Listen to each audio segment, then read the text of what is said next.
In this video, I drive the RAV4 Hybrid comparing it to my Prime and provide 5 reasons for choosing the Hybrid in this new video from Golden K9 Campers. Hi everyone, my name's Daryl. So I'm the proud owner of this 2021 RAV4 Prime that you see in front of you. And I just love the RAV4 Prime.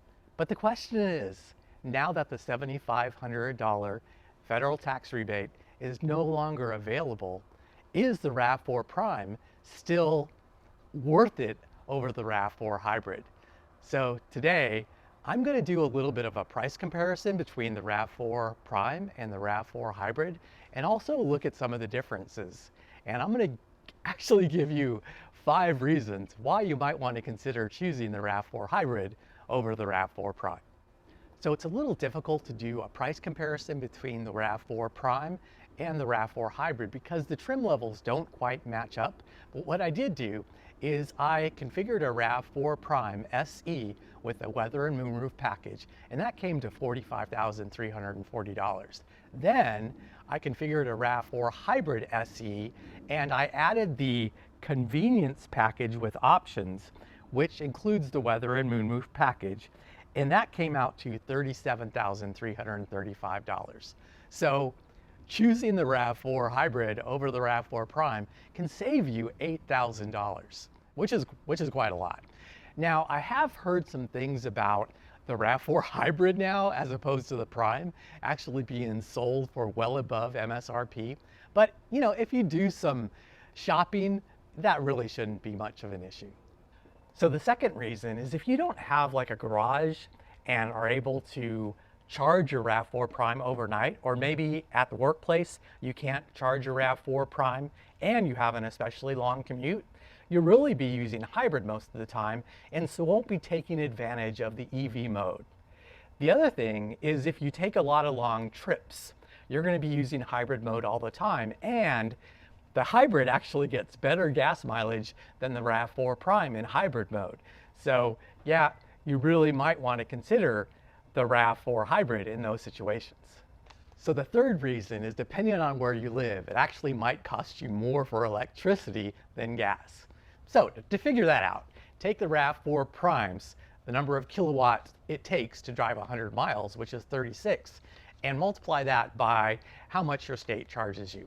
I'm going to just use the national average, so 36 times 16 cents comes to $5.75 to drive the RAV4 Prime 100 miles. So then let's figure out how much the hybrid costs to do that same 100 miles.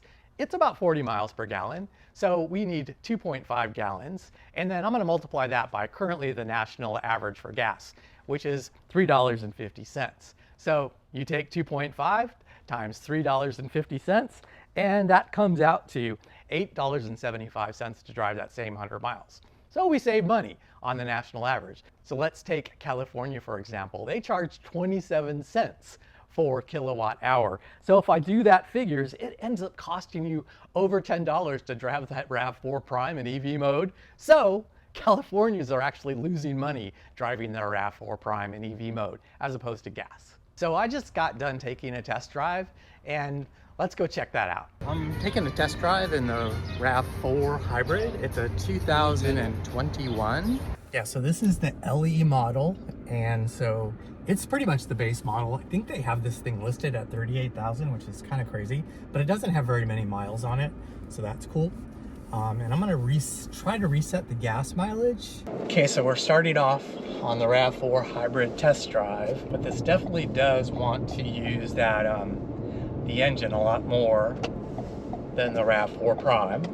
The thing is about the Prime is it's EV, and so if you're just driving in EV mode, you don't really hear the engine. But here I'm just kind of cruising along at 45 miles an hour, and I don't really hear the engine. Whenever you get into the throttle, of course, you're gonna, those engines, that gas engine is gonna turn on. One of the things I will say about the hybrid is it feels quite a bit lighter than the RAV4 Prime, and so it will actually feel a little more nimble on its feet as you're going through twisties, and maybe even as you're driving around town. And so there's a Range Rover next to me. Let me see if I can get it. We can get by him. Yep, no problem at all. All right, so I'm about ready to get it onto the freeway, just to see how well it merges and what kind of power I have on the freeway. All right, so on throttle.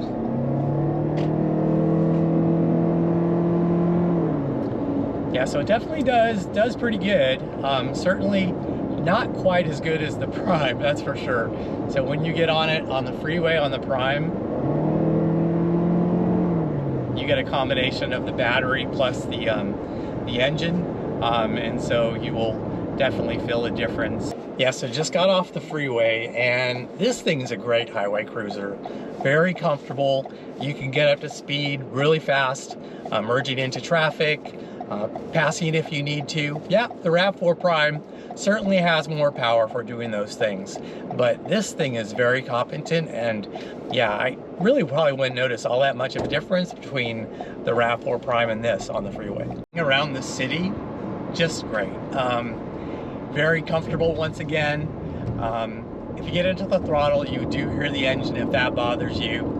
That's the benefit of, you know, the Prime with the EV mode. But, you know, this is a super great car to drive around the city. It's quick, comfortable. Yeah, it's pretty awesome. So I ended up with 37.8 miles per gallon. Really good gas mileage. So that was a lot of fun test driving the RAV4 Hybrid. Yeah, the drivetrain isn't quite as good as the RAV4 Prime. The only thing I really don't like is when you get into that throttle just a little bit, yeah, the noise that engine makes in that ECVT, it's not great. And it's similar to the Prime when it's running in hybrid mode. But with the Prime, you know, you can run it in EV a lot. So is that difference worth $8,000? I don't know. That's for you to figure out. But one thing I will tell you is the RAV4 Hybrid is a lot easier to find than the RAV4 Prime, at least for myself. So I live in Nevada, Las Vegas specifically, and they still don't sell the RAV4 Primes in Nevada.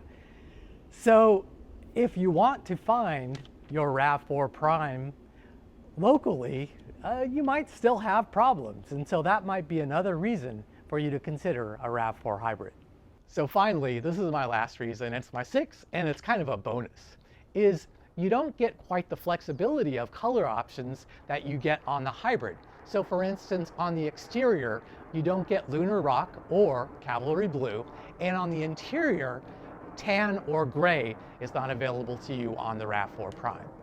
So I guess the big question is, would I still choose a RAV4 Prime over the RAV4 Hybrid if I didn't have access to that $7,500 federal tax rebate? Because at that point, they pretty much costed the same. So why not get the Prime? In my next video, I'm going to discuss some of the reasons why you might want to still get a RAV4 Prime over the RAV4 Hybrid. So if you got some value in this video, please like it. And also, consider subscribing to my channel. And I hope to see you again in the next one very soon. I've seen a lot of change, been through a lot of pain. Some things are not the same as they were a year ago. But all will be okay, I move on each and every day. The past is where it stays,